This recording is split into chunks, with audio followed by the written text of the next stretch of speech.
Thank you, Christian, for joining us today with Americans for Limited Government News. Christian Watson, you are a spokesperson for Color Us United. That is a group that is new to me. Can you tell us a little bit about your group and what your goals are? Absolutely. So Color Us United is essentially a media campaign that is focused on establishing a race-blind society in America. Now, race-blind differs from colorblind because colorblind is a word that is kind of laden with a lot of negative assumptions and a lot of context that a lot of folks are not in favor of. But race-blind simply means, simply beyond simply not seeing color or whatever, we don't see individuals in relation to their arbitrary characteristics. And this extends really beyond race. It extends as well to sexual orientation. It extends to any form of identity. We don't want to see people in that light. We want to see people as these unique individuals who are colorfully united by our differences. And what are you finding in this area? Do you get pushback, or are you well received? Tell me how the group is doing, basically. Well, yeah. There's whenever you're going against the intellectual orthodoxy, there's always going to be some pushbacks. Yes, there has been some minor amounts of pushback. We have gotten comments on social media that are not so flattering, but an overwhelming majority of Americans are actually, well, at least in our instance, are actually embracing this movement. Everyone that we talk to, everyone that we put our message out to on our Facebook page, which has thousands of likes, people are really gravitating to a simple truth that animated the foundation of our republic. And that simple truth is that individuals and our natural freedom, which influences our natural value as human beings, that should be the cornerstone of all of our social analysis. And so when you speak this very basic axiom to people, they latch on because they've lived it their entire lives. You know, unlike these obscure academic theories like critical race theory or critical whatever theory, we don't rely on abstractions to get people riled up. We rely on the truth of their lives. The American experiment is something that is so precious, so special, because each and every one of us has the ability to live it out in our own existence, whether it's in the frontier, whether it's in the Midwest, the blue collar workers, whether it's the white collar workers going and accruing skills and going into the corporate boardroom. All of us can live out our individual potential. And the founders knew that. That is precisely why they enshrined those delicate hollow words in the Declaration of Independence and then translated that into codification through the Bill of Rights. And that's what we stand for at Color Us United. And Christian, in your own life, do you have any stories to show how this has worked for you as an African American in the United States? How has that played out in your life? Yeah, absolutely. So, a lot of people who look like me are captured by a grievous lie that says that their individuality doesn't matter. They're part of some statistic or some part of some community or whatever. A lot of folks who look like me are led to believe this by people who have something to gain from them staying in this sort of mental slump.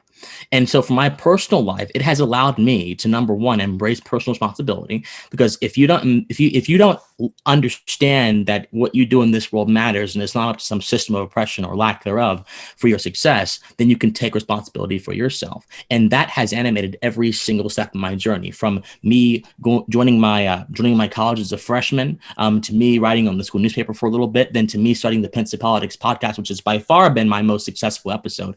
This ethic of personal responsibility has put me at the front of every single exchange that I've undertaken.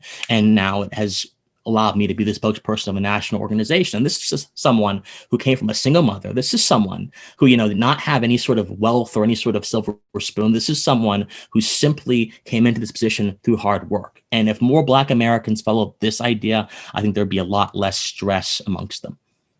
Thank you. I absolutely love what you're saying. And our organization, Americans for Limited Government, obviously we value a smaller government and more individual freedom, which is what you're talking about. What's the role of government in our lives? What's that proper role? I think the role of government is a role that the founders thought it was. It's simply to preserve our natural rights and nothing else. The government simply is there to preserve, not to give, not to take, but simply to preserve. And this comes from the foundations of the American government that is found in natural law theory. And even if folks don't agree with natural law theory, the founders most certainly agree with natural law theory, and they prescribe the tenets of natural law theory to be the animating purpose of government. So yes, government has no business dictating a certain subjective criteria of morals to people. They have no business trying to give people stuff. They have no business trying to push curricula down people's throats. If you think about American society today, almost every single aspect of our existence is tainted by some kind of government intervention. And really government, if you just look at it, is force. And so if you think about it, American life is really being motivated right now by force. But force does not cause things to grow. Force causes things to stifle. Force does not cause people to come up with new and inventive techniques. Force causes people to adhere to the mood of the season. And so when government is pulled back, people are not under the allure of force too much anymore, or if they are, it's in a way to protect people's rights, and they can be allowed to flourish in their own creative genius. That's the philosophy that I stand on very strongly. And you have a guest column in the Washington Examiner this week, yes, or last week, yes, that was very thought-provoking. It sort of turns the idea of equity and inclusion and diversity on its head. And you said that by definition, in order to have equity, there's going to be differences in outcomes. Or you tell me, what's the thesis of that piece? I read it and I loved it. Oh, thank you. Well, yeah, that was the piece that was in the Examiner last week. And the thesis is this: if you want to have diversity, you must have inequity. Very simple. So the idea of equity, as posed by many people on the left, is this idea that there have been certain groups that have been historically underprivileged and marginalized, and therefore people in those groups need to have more resources, i.e. equity, to have an advantage over the groups that have been historically advantaged in their opinion. Now, the principle of this is that it kind of attacks different outcomes. It kind of attacks the fact that everyone is going to have a different station in life, and it attributes that fact primarily to racial injustice or social injustice or whatever. But if you're going to have diversity, just as a mere human principle, you're going to have people who have different outcomes. You're going to have people who have different, facets of their being that may not be similar to other people. This is simply a natural fact of life. So what am I saying? What I'm saying is, if you want to have any meaningful diversity, not alphabet diversity, but any meaningful diversity, you must have people who have differences. And if you don't, it's not diversity. That's some superficial stuff that is masquerading under the veneer of diversity, which need not be called that if we're going to adhere to the truth. So if I understand your article correctly, individuals have different strengths and weaknesses that we bring in with us. And because of that, there's going to be different interests, different outcomes, essentially based on our individual choices. And the only way you can sort of change that inequity and have all outcomes be the same is to stifle individual freedom. Is that, am I seeing that right? Exactly. Yes, exactly. Well, exactly. Even that won't do it, because again, life itself is a matter of differences. Even in whether it's the animal kingdom, whether it's in human society, life itself, there are so many different species, so many different people in our society, so many different interests in our society, so many different beliefs in our society. I mean, this is just the same throughout in the civil war as it is in the natural world. And so even if you do try to use force to make people more the same, all you're going to do is stifle their human potential, and you're going to try to make them not live up to who they can be. You're not going to really do anything meaningful. And so they'll simply be living a lie. So yes, individuals bring different things to the table naturally, as life would dictate.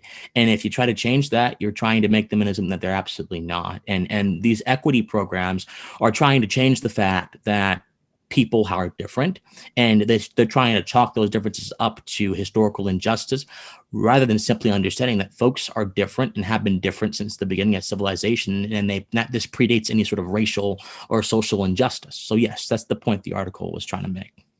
And my last question for you, in your article, you brought in the example of the University of Michigan's definition of equity, and they made an analogy with a party. And yeah. Tell me about that and why you disagree with their interpretation. I really like their analogy and what you did with it. So the idea from them is that equity in an analogous sense would be like you go to a party and there are certain folks who don't really get a chance to pick the kind of music at the party, and equity would be giving those people the chance to pick the music at the party, be the DJs. Well, now this assumes that people want to pick the music at the party. What if some folks are just at the party and they don't want to pick the music at the party?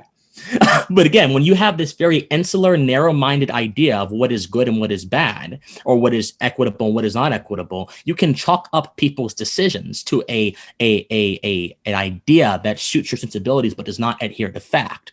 Someone may just be at the party to spectate. I mean, I know I've been to parties, very few in my collegiate career because I'm not into all that kind of stuff, but I've been to like 2 or 3 in my collegiate career, and I didn't want to be the DJ. I didn't want to do any of that kind of stuff. I wanted to spectate. And so, I just think that they don't understand that intentions really matter. And for the equity people, intentions don't matter, impacts matter. The result matters. The intention doesn't really matter because we can see what the result does. And so intentions matter, and intentions can really decide why someone does something. That's probably a much better explanation than trying to put your predetermined viewpoint onto their actions without actually trying to explain and see why they did it in the first place. Or, it's called confirmation bias. And also, I was talking to my colleague about it at a party. You may have a professional DJ who is familiar with, so much wide range of music that I am not. That's their job. That's their profession. They're skilled at knowing what music brings this kind of mood. And then you may have some party attendee who's real into heavy metal, which may not be the cup of tea for very many others there. It could be a total, mood changer that brings the whole party down. So I guess the idea is I sort of say, leave it to the professional, like leave it to the person whose strength is that's what they're good at. And that guy who likes heavy metal, he may be good at something else, but let him shine where he's good at. Absolutely. And this is that's why I used the analogy of an airline. Imagine an equitable airline where anyone and everyone, people who have been historically disenfranchised from the airline industry, were able to just come in and be the pilot. You would have so many plane crashes. I wouldn't go on a plane piloted by someone who's just there because they were an equity hire personally. I want to make sure that my pilot is skilled, that he is trusted, he has a very good track record, that he has some sort of experience that is going to certify that he has any business flying jets, whatever kind of jet possible. And if he doesn't have that kind of experience, I don't care about his race, sexuality, or whatever, then I want nothing to do with that pilot, him or her. So, I think that, again, the idea of equity has its limits. And really, if we just recognize that merit matters and that anyone can acquire merit regardless of their racial disposition or whatever, then this idea of equity becomes very moot. But if we keep thinking that differences matter more than our ability to use those differences to our own advantage and more than our ability to be unique individuals, then this equity zombie will live for a very long time, and it will continue to haunt us until it has gotten its purpose. Christian, your message really resonates with me because I grew up in a home where I was taught we don't have any expectations of what you will do, but whatever you choose to do it to your best. Like, be your best, but you figure out your own path in life, right? And I think that that's sort of at the heart of what individual freedoms are all about. We each come to this earth with the ability and talents that we can grow and nurture. And there's no limits on what we can do. Like, the government shouldn't limit us or try to force us into a certain path in life. But obviously, when we're each given the choice of what to do, we're going to choose differently. And we will all have different strengths and weaknesses. And I love that you're trying to bring that message to this conversation. So thank you. Absolutely. No problem. And I'm hoping I'm doing it with a good heap of philosophy as well, because I think that philosophy is what's missing in our modern day society. Philosophy is, I think, the answer to a lot of our problems, or at least it can provide us a pathway to achieve an answer to a lot of our problems. So thank you so much for having me. I appreciate it. Any final thoughts from you, Christian, on this? And how can people find out more about your group or get involved and share your message? Absolutely. So Color Rush United, you can find us on colorrushunited.org, or you can find me on my YouTube channel, which is titled Christian Watson, or my podcast, which you can also find on YouTube, called Pensive Politics, or on Twitter, Instagram, and Facebook, all at Official C Watson. That is official, capital C Watson. You can find me on any of those platforms, and I look forward to connecting with your audience. Again, thank you so much for having me. This has been a very enlightening conversation. Thank you, Christian. All right.